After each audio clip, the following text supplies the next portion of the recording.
প্রিয় সুধী, আসসালামু আলাইকুম। আমি ডাক্তার মোহাম্মদ আব্দুল মান্নান। আজকে আপনাদের সাথে খুবই গুরুত্বপূর্ণ একটি বিষয় নিয়ে কথা বলতে যাচ্ছি। বিষয়টি হচ্ছে ভার্টিগো। ভার্টিগো শব্দটির সাথে অনেকেই পরিচিত। আজকে মূল আলোচনার বিষয় হচ্ছে ভার্টিগো। ভার্টিগো কী কারণে হয়, ভার্টিগোর ক্ষেত্রে কী কী সিমটমস দেখা দেয় এবং ভার্টিগো প্রতিরোধ কীভাবে করা যায় এবং সর্বোপরি ভার্টিগোর হোমিওপ্যাথিক চিকিৎসা কী রয়েছে সেই বিষয়টি নিয়ে আমি খুবই সংক্ষিপ্তভাবে কিছু কথা বলতে যাচ্ছি। ঘুরছে, সারা পৃথিবী ঘুরছে।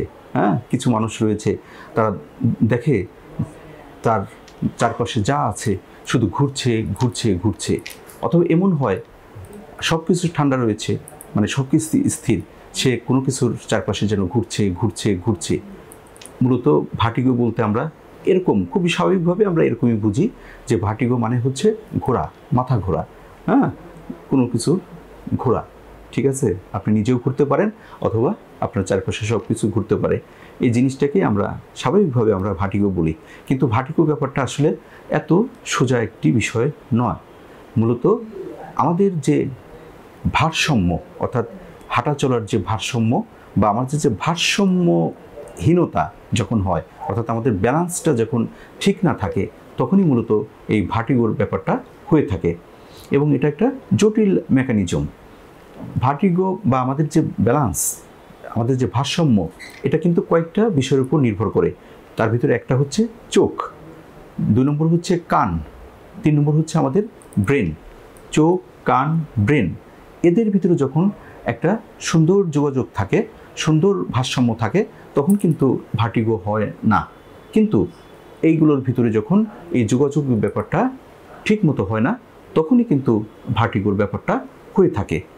একটু ব্যাখ্যা করলে আমরা ব্যাপারটা ভালোভাবে বুঝতে পারবো। ভার্টিগো হওয়ার ক্ষেত্রে কানের ভূমিকা সবচেয়ে বেশি, অর্থাৎ আমাদের যে অন্তঃকর্ণ বা মিডল ইয়ার যেটা রয়েছে তার সমস্যার কারণেই মূলত কানের মানে এই ভার্টিগোর সমস্যাটা সবচেয়ে বেশি হয়ে থাকে। 80% ক্ষেত্রে বলতে গেলে কানের এই সমস্যার কারণে হয়ে থাকে।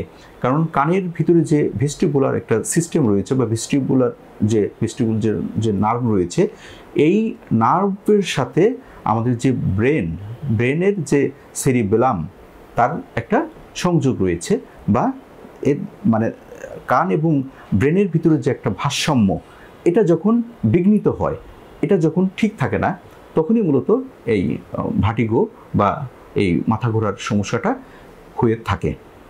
এটা হচ্ছে প্রধান কারণ। তারপরে কানের আরও অনেক সমস্যা হতে পারে। আমাদের মিডল ইয়ার ইনফেকশন, যেটা অটাইটিস মিডিয়া, এটা হতে পারে। কানে কোনো ধরনের ফোঁটা হয়ে যদি যায়, কানে অন্য ধরনের কোনো ইনফেকশন হয়, কানের যে প্রেশার রয়েছে এটা যদি বেড়ে যায়, অর্থাৎ ওখানকার যে পরিবেশ এটা যদি বিঘ্নিত হয়, কানের যদি সার্জারি হয়, কানের যদি অন্যান্য বা কানের আশেপাশে যে পার্টসগুলো রয়েছে বা অংশগুলো রয়েছে, এদের ভিতরে যদি কোনো ধরনের সমস্যা থাকে, তাহলে কিন্তু ব্রেনের সাথে তার যোগাযোগটা ঠিক আগের মতো থাকে না। তখনই কিন্তু আমাদের যে একটা মানে স্বাভাবিক যে ভারসাম্য, এটা রক্ষা হয় না এবং তখনই কিন্তু এই ভার্টিগোর সমস্যা হয়ে থাকে। আরেকটা ব্যাপার হচ্ছে আমাদের এই যে ব্রেনের সাথে আমাদের শরীরের যে অন্যান্য যে অংশগুলো, তার কিন্তু একটা যোগসূত্র রয়েছে। অর্থাৎ আমাদের যে বিভিন্ন মাসেল রয়েছে, আমাদের যে জয়েন্ট রয়েছে, হাড় রয়েছে, এখান থেকে সিগন্যাল চলে যায় হচ্ছে ব্রেনে, এবং ওই সিগন্যাল অনুযায়ী ওই ব্রেন করে কি বা সেরিবেলাম করে কি, এগুলোকে প্রসেসিং করে আবার আমাদেরকে সিগন্যাল পাঠায় বা আমাদের রেসপন্স করে, সেইভাবে কিন্তু আমাদের শরীরটা চলে থাকে। অর্থাৎ আমরা হাঁটতে পারি, চলতে পারি, সব কাজ করতে পারি। কিন্তু যদি আমাদের শরীরের অন্যান্য অংশের সাথে ব্রেনের যদি যোগাযোগটা হ্যাম্পার হয়, ক্ষতিগ্রস্ত হয়, বাধাবিঘ্ন হয়, তাহলে কিন্তু এই ব্যালেন্সটা থাকে না। তখনই কিন্তু ভার্টিগোর ব্যাপারটা হয়ে থাকে। অর্থাৎ তখন কি হয়, আমরা আমাদের স্বাভাবিক চলা ফেরা, ওঠা বসা কোনো কিছুই কিন্তু আমাদের ঠিক থাকে না, তখনই এই ব্যাপারগুলো ঘটে থাকে। এগুলো আমি কারণ বলছি, এইগুলোই কিন্তু প্রধান কারণ। অর্থাৎ কানের সমস্যার কারণে এটা হতে পারে, আমাদের ব্রেনের সমস্যার কারণে হতে পারে, আমাদের আরও ব্রেনের অন্যান্য সমস্যা, ব্রেনের যদি টিউমার থাকে তার কারণে এটা হতে পারে, সাইকোলজিক্যাল কিছু সমস্যা রয়েছে তার কারণে এটা হতে পারে। আরেকটা খুবই গুরুত্বপূর্ণ কারণ হচ্ছে হার্টের যদি সমস্যা হয় তাহলে কিন্তু এটা হতে পারে। অর্থাৎ কারো ব্লাড প্রেশার যদি খুবই কমে যায়, তাদের ক্ষেত্রে কিন্তু ভার্টিগোর সমস্যা হতে পারে। তারপরে হার্টের আরও কিছু সমস্যা রয়েছে, রক্ত সাপ্লাই যদি ঠিকমতো না হয়, ব্রেনে যদি ঠিকমতো রক্ত সাপ্লাই না হয়, তার কারণে কিন্তু এটা হতে পারে।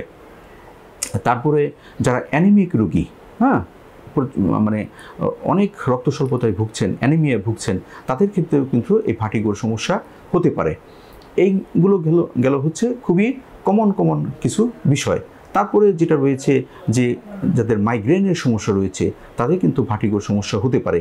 যাদের স্ট্রোক হয়েছে, হ্যাঁ, তাদের কিন্তু ভার্টিগোর সমস্যা হতে পারে। যারা স্ট্রেসের মধ্যে থাকে, সারাক্ষণ বিষণ্ণতা, স্ট্রেস, চাপ, এদের সমস্যাগুলো থাকে, তাদের এটা হতে পারে। যাদের বয়স 50-এর উপরে, বিশেষ করে 60-এর উপরে বয়স চলে গেছে, তাদের কিন্তু ভার্টিগো হওয়ার সম্ভাবনা খুব বেশি হয়ে থাকে। অ্যান্টিডিপ্রেসেন্ট যে মেডিসিন রয়েছে এগুলো যারা খুব বেশি গ্রহণ করে তাদের ক্ষেত্রে এগুলো হতে পারে। পারিবারিক ইতিহাস রয়েছে, পরিবারের কারো যদি এ ধরনের সমস্যা থাকে তাদের ক্ষেত্রে ভার্টিগোর সমস্যা হতে পারে। কিছু ওষুধ রয়েছে যেগুলো কানের ক্ষতি করে বা কানের সমস্যা হয়, সেগুলো যদি গ্রহণ করা হয় তাদেরও কিন্তু এই ধরনের সমস্যা হতে পারে। এইগুলো হলো প্রধান কারণ ভার্টিগোর। তাহলে আমরা বুঝলাম এই মাথা ঘোরা বা এই ঘোরা এত সহজ জিনিস না, এটা কিন্তু আমাদের শরীরের ইমব্যালেন্স হয়ে যায়।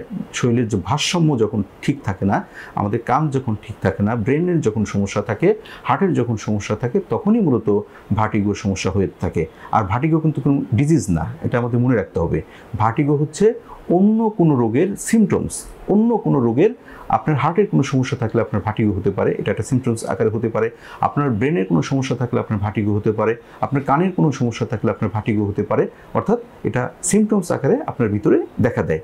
এখন যদি আমি সিমটমসের কথা বলি, সরাসরি লক্ষণের কথা বলি, তাহলে ভার্টিগোর সাথে, এই মাথা ঘোরার সাথে আর কি সমস্যা থাকতে পারে?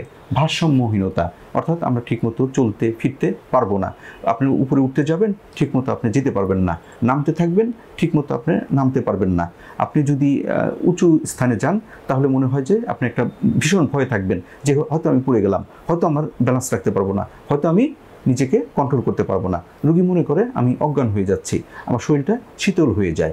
এর সাথে সাথে যেটা হয়, বমি ভাব থাকতে পারে, চোখের দৃষ্টি ঝাপসা হয়ে যেতে পারে, কানের ভিতরে বিভিন্ন ধরনের শব্দ হতে পারে, মানে বিভিন্ন ধরনের আজব শব্দ হতে পারে, গুনগুন শব্দ, ঝিঝি শব্দ, হ্যাঁ, বিভিন্ন রকম সাউন্ড কানের ভিতরে হয়ে থাকে, যেটা ভার্টিগো রোগীরা আমাদেরকে বলে থাকে।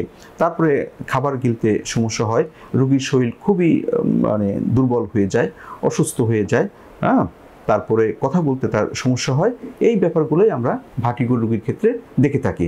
এখন ভার্টিগো রোগীদের ক্ষেত্রে কিছু জিনিস খুবই সতর্ক হতে হবে। তার ভিতরে একটা হচ্ছে, যেহেতু তাদের স্ট্রোকের সমস্যা থেকে এটা হতে পারে, এজন্য স্ট্রোক যাতে না হয় এই ব্যাপারটা তাদের খেয়াল রাখতে হবে। পর্যাপ্ত পুষ্টিকর খাবার দাবার তাদেরকে খেতে হবে। তারপরে তাদেরকে বিশ্রাম নিতে হবে, পর্যাপ্ত বিশ্রাম নিতে হবে, এক্সারসাইজ করতে হবে, হ্যাঁ, শরীরের জন্য ডিহাইড্রেশন না হয় সে ব্যাপারে তাদেরকে খেয়াল রাখতে হবে। সর্বোপরি তাদের ভালোভাবে সুন্দর লাইফ স্টাইল মডিফিকেশন করতে হবে। বিশেষ করে যদি এ ধরনের সমস্যা প্রায়ই হয়, তাহলে তাদেরকে কিন্তু যখন এ ধরনের সমস্যা হবে তাদেরকে অবশ্যই বিশ্রামে থাকতে হবে। তাদের নির্দিষ্ট যে কাজ, সে কাজ থেকে বিরত থাকতে হবে। বিশেষ করে যারা ফ্যাক্টরিতে কাজ করে, মেশিন নিয়ে কাজ করে, ড্রাইভিংয়ের কাজ করে, তাদেরকে কিন্তু অবশ্যই সতর্ক থাকতে হবে, অন্তত ওই সময় যেন তারা কাজ না করে। এই ব্যাপারগুলো যদি তারা মেনে চলে তাহলে ভার্টিগোর সমস্যাটা সমাধান করা সম্ভব। সর্বোপরি আমি যেটা বলতে চাচ্ছি সেটা হচ্ছে হোমিওপ্যাথিক চিকিৎসা। হোমিওপ্যাথিক চিকিৎসা কিন্তু ভার্টিগোর ক্ষেত্রে বেশ সুফল নিয়ে আসতে পারে। বিশেষ করে ভার্টিগোর রোগী আমরা পেয়ে থাকি। এ ধরনের রোগীরা বিভিন্ন সমস্যার কারণে যেহেতু এটা হয়, মূল সমস্যাটা ডায়াগনোসিস করে ট্রিটমেন্টটা করতে হবে। স্ট্রোকের কারণে যেহেতু ভার্টিগো হয় সেটা আমাদেরকে মাথায় রাখতে হবে। কানের সমস্যার কারণে যেহেতু ভার্টিগো হয় সে ব্যাপারটা আমাদের লক্ষ্য রাখতে হবে। বিশেষ করে এই ভার্টিগো রোগী আসলে আমাদের কানটাকে ভালোভাবে দেখতে হবে। কানে কোনো ইনফেকশন আছে কিনা, কানে কোনো সমস্যা আছে কিনা, কানে সে ঠিকমতো শুনতে পায় কিনা, কানে তার কোনো ধরনের সার্জারি হয়েছে কিনা, সব কিছু দেখে তার কিন্তু ভার্টিগোর চিকিৎসা করতে হবে। আপনি শুধু ভার্টিগোর চিন্তা করে চিকিৎসা করলে কিন্তু হবে না। কী কারণে হচ্ছে সে ব্যাপারটাকে যদি সামনে রেখে আপনি চিকিৎসা করেন, আপনি যদি ব্রেনটাকে সামনে রেখে চিকিৎসা করেন, সামগ্রিকভাবে যদি আপনি নাক, কান, তারপরে চোখ, আপনি যদি হার্ট, এগুলো সব কিছু বিবেচনা করে রোগীকে ইনভেস্টিগেশন করে সব কিছু যাচাই বাছাই করে যদি আপনি হোমিওপ্যাথিক ওষুধ প্রয়োগ করেন, তাহলে কিন্তু ভার্টিগোর মতো এই জটিল সমস্যা হোমিওপ্যাথিক ওষুধের মাধ্যমে সারানো সম্ভব। তাহলে বন্ধুরা, আজকে এই পর্যন্তই। আপনারা ভালো থাকুন, সুন্দর থাকুন। আল্লাহ হাফেজ।